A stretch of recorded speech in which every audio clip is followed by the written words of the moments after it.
If you've been searching around the internet anytime lately, maybe spent a little time on YouTube, maybe you've seen the articles pop up or the videos pop up talking about the new American dream is to leave America. And you can also see versions of this with other countries where people say their dream is to leave wherever they are. I want to take some time today and talk about that reality and think through it together. This is something that maybe 15, 20 years ago wasn't as common. At least it wasn't something I saw popping up all the time. But now we see this. Part of this is the increased international mobility that we have today, right? We can actually do this. And particularly with the growth of the internet, telecommuting, online businesses, for many more people than ever, this is a practical reality. People have been moving across country lines for quite some time. If you zoom back 100, 150 years ago, this was something that happened not with great frequency, but even wasn't as big of a deal, right? We didn't have all these systems of passports and visas and where you belonged and where you didn't belong, right? It was very easy for people to pick up from one country and move to another and start a new life without going through lots and lots of government paperwork. But today, that is the reality we live in, right? So the first thing that controls this for many people, at least the people that want to do it legally, is they need to figure out where they can go. And this almost becomes a checkerboard planning of spreadsheets and understanding what countries take what. And some countries will discriminate against different people depending on where you're coming from and where you're going to. And there's often, financial requirements around it or other things that really determine where you can go. Some countries are going to allow you to come there and be a resident, and some countries are going to give you a path to citizenship. These are very different things. One thing many people need to do is just step outside the box, and I've had this conversation with people several times. I'm a lawyer, corporate business lawyer in my day job. I do this channel here on YouTube about business advice and about life and the future of business and preparing for it.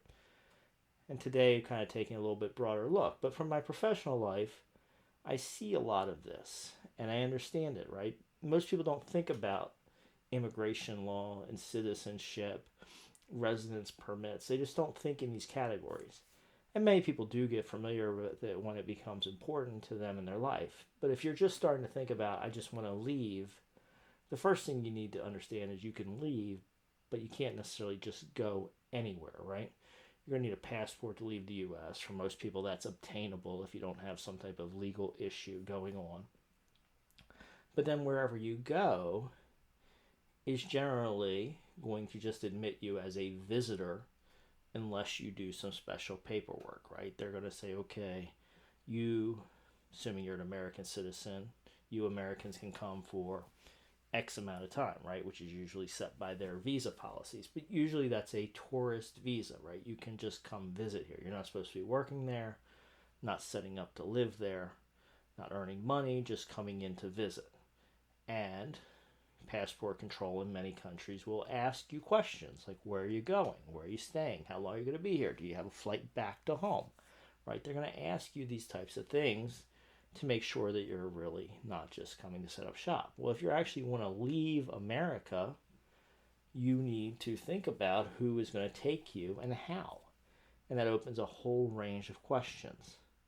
Many countries do now have programs for digital nomads, for retirees, for different categories of people that want to live or work there. But you got to look at those requirements. Some countries, such as South America, it can be as simple as depositing a small amount of money in a bank account. Other countries, it might be about having a certain amount of wealth. Some countries you can still get into by buying property in that country. Some countries you buy property and you can get onto a path to citizenship within that country. Other countries, it's going to be very difficult to get into regardless, unless you set up a business or make a substantial investment, right? As always, The ultra wealthy probably have options the rest of us don't have. They can make a substantial investment in a country and start, a process towards residency and citizenship. But for the vast majority of people, if you want to leave America, you've got to figure out where you can go.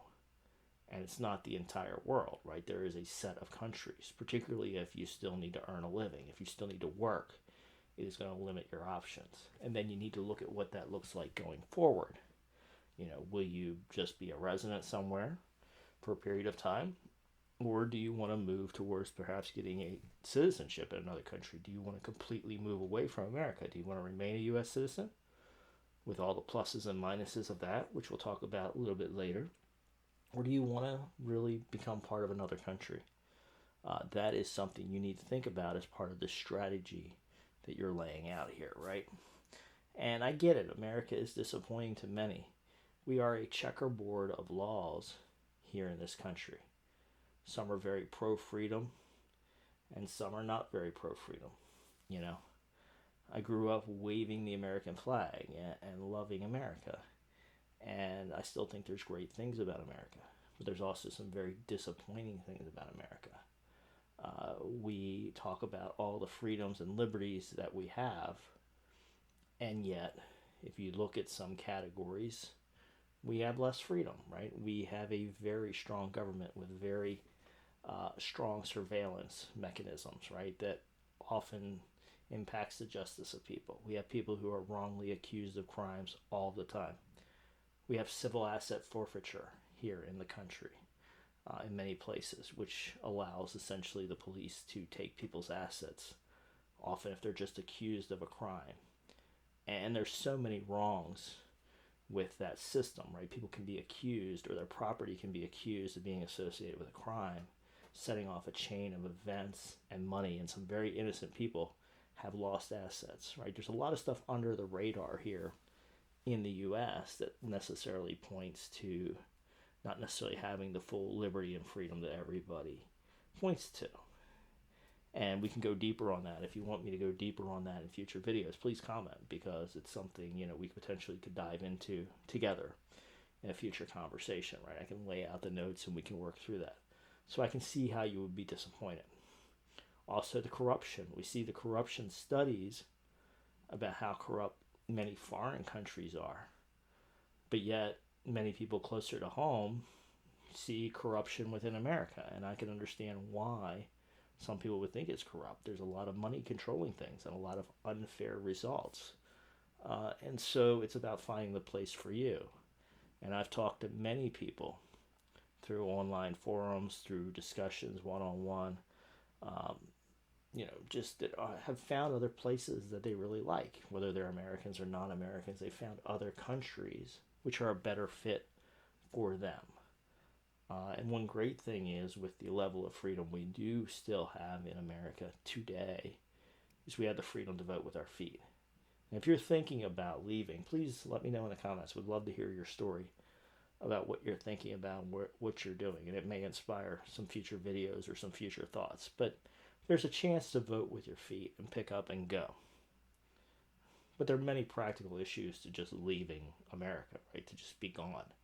And a lot of people who have been saying they want to leave America because of the last election results are starting to see this practical reality in action, right?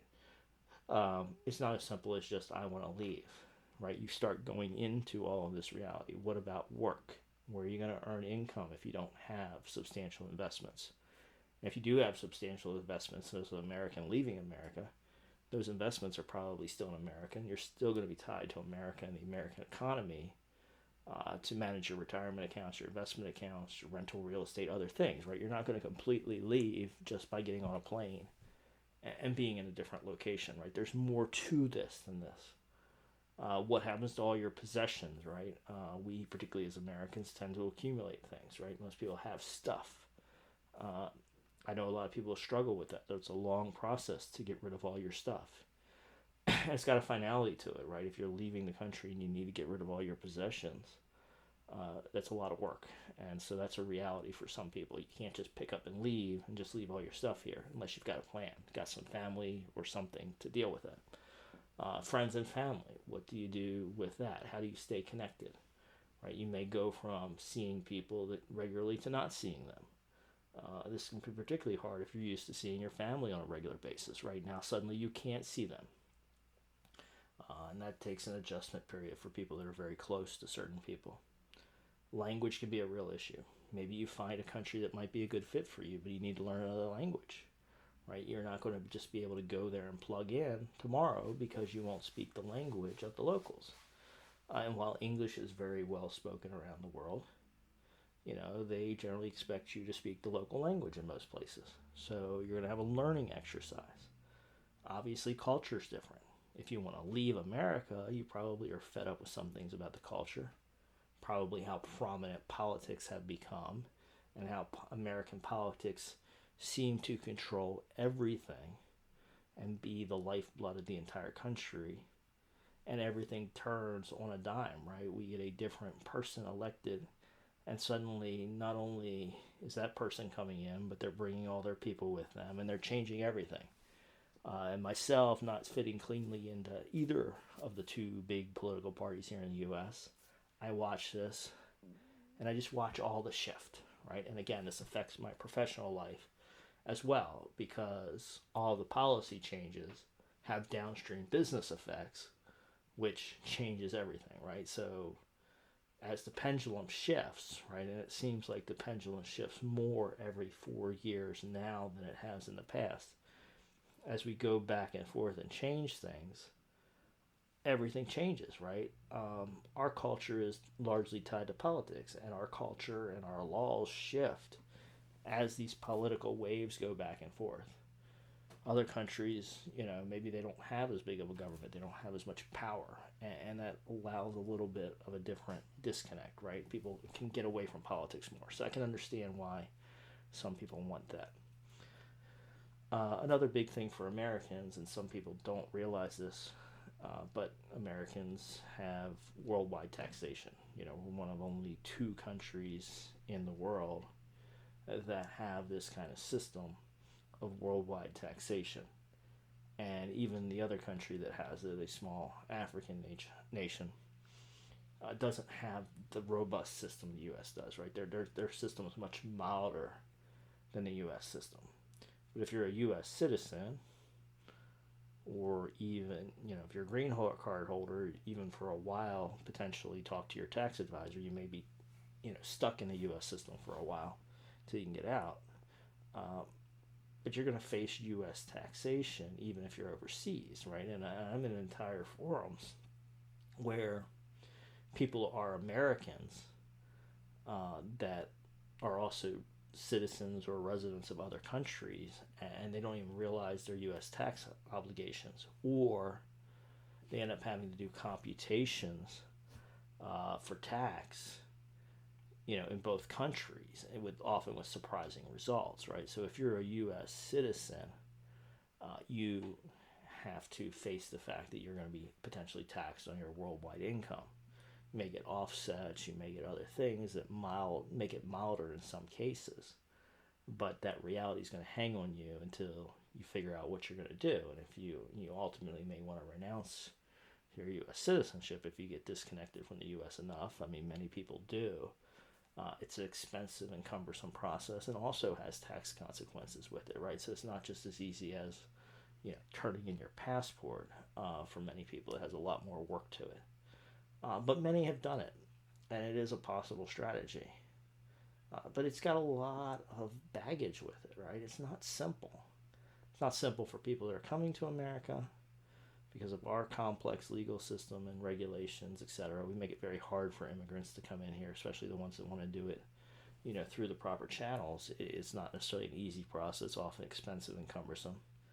It's very expensive and cumbersome often to leave, right? These countries you're going into, and I'm somewhat knowledgeable about this. I've read a lot about it, and I've talked to a lot of people about it. Many of these countries you're going into are not very efficient. There's paperwork hassles and snafus to be dealt with. And you get to the other side, and now you got to deal with culture, language, and other issues. And sometimes you have to take a language test to become a resident or citizen of another country. So you need to really think through this stuff and build the base. If it's something you're thinking about, let me know. I can do some more videos on it. It's something I know a fair amount about, and I've collected a lot of information on this. It's something we can examine more together. But I just want to set the reality, right? That many people are feeling this dream, and I'm not here to say no, right? Many people have successfully done this, and it can be done. But I'm a planning guy, right? And the Future Done Right channel here on YouTube is about the future of business and preparing and planning for it. And so today I wanted to really think about the preparing and planning aspects of getting ourselves ready for the future. But many have done it, and so it's very possible. What do you think? Let me know in the comments what your thoughts are. Let me know what your questions are, what things you might want to explore together, and whether you're thinking about leaving and why, and where you think might be a good place for yourself or other Americans to land. I'm looking forward to reading your comments. Thanks for tuning in today, folks. Check out our other videos if you're interested. Always talk about future of business and planning things, stuff that might help you potentially with your move. Consider subscribing to your channel and check out another video of ours. I'll see you for another video soon.